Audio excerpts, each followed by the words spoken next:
안녕하십니까.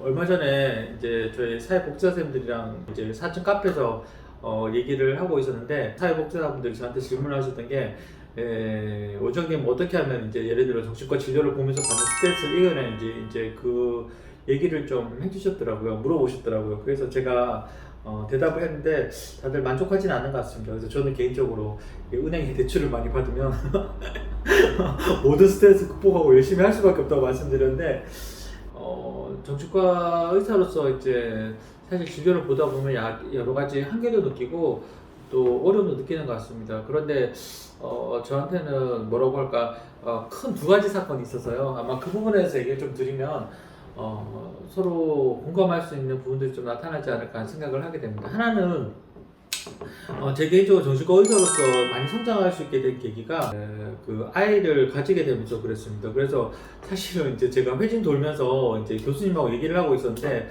와이프한테 전화가 와서 쌍둥이란 연락을 받았는데, 그래서 저는 그때 와이프한테 너무 급해가지고 전화 이제 문자 보고 이제 바로 연락을 했던 게, 쌍둥이인지 알고 있으면 되지라고 생각했는데 그게 아니었습니다. 그래서 모든 게 바뀌게 되면서 사실은 제 아내가 이제 전적으로 고생을 한 건 맞고요. 아이 키우면서 그렇게 하고 저는 이제 남편으로서 이제 옆에서 이제 도와줄 수밖에 없는 그런 상황이었는데, 이게 만만치가 않았습니다. 그래서 이제 특히나 이제 제가 제일 처음 만나면서 힘들었던 게, 밤에 이제 잠을 안 자게 되면서 아이들이 어찌나 예민한지 제가 그래서 이제 상당히 고생을 많이 했습니다. 그래서 이제 이 책 저 책 다 뒤져보고 이제 아이들 잠을 자게 할 수 있는 방법이 뭔지 이제 연구도 해봤는데, 사실 뚜렷한 방법이 없더라고요.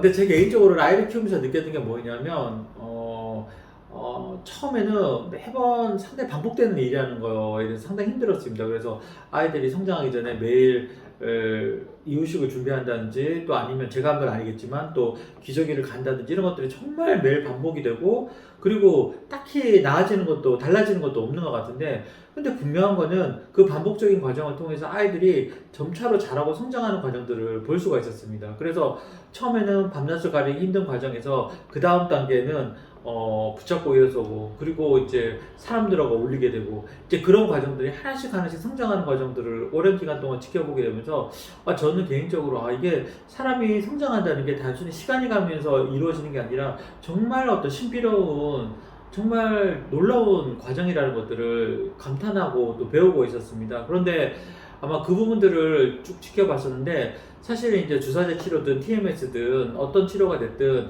제가 생각할 때 한 사람이 정신과적인 영역에서 성장하는 부분들이 아이가 성장하는 과정이랑 상당히 많은 부분이 닮아 있다는 것을 이해하게 됐습니다. 그래서 가장 힘든 것들은 정말 일주일에 한 번, 2주에 한 번, 한 달에 한 번 반복적으로 계속 약을 먹고 계속 비슷한 얘기를 해서 어떻게 보면 환자분이나 보호자들도 많이 지치고 힘든 부분들이 있는데, 제 개인적으로는 그거를 견딜 수 있는 힘이 사실은 아이를 키우면서 이제 그런 과정들을 지켜본 결과물이 아닐까 생각을 하게 됩니다. 그래서 어떠한 경우라도 신뢰를 가지고 시간을 가지고 지켜본다 그러면 아이가 성장할 수 있는 그 힘이 있다는 것들을, 스스로 성장할 수 있는 힘이 있다는 것들을 배우게 된 것 같고요. 그래서 저도 사실 약을 쓰고 주사제도 쓰고 TMS도 하지만, 본질적으로 제가 할 수 있는 일은 그 길을 열어서 성장할 수 있는 어떤 그런 최선의 방법을 마련해 주는 것이고, 결국엔 마지막 순간에는 환자분 본인이 직접 해야 되는 그 과정이 있다는 것들을 이해를 하게 됐습니다. 그래서 때로는 저는 정말 성격이 급한 사람인데, 그 과정을 통해서 그 아이들이 성장 과정을 지켜볼 수 있는 특권이 있었던 것 같고요. 그걸 통해서 저도 인간적으로도 많이 성장할 수 있었고, 정신과 의사로도 많이 성장할 수 있을 것 같습니다. 그래서 아마 그래서 그런지 웬만한 스트레스는 좀 견딜 수 있는 힘이 그때 마련이 된 것 같습니다. 그래서 개인적으로 아내한테도 참 매 순간 고맙게 생각하고요. 또 잘 자란 아이들한테도 감사하게 생각합니다. 그래서 많이 부족하지만 앞으로도 그러면은 좀 더 성장하고 좋은 아빠로서 또 남편으로서 했으면 좋겠고요.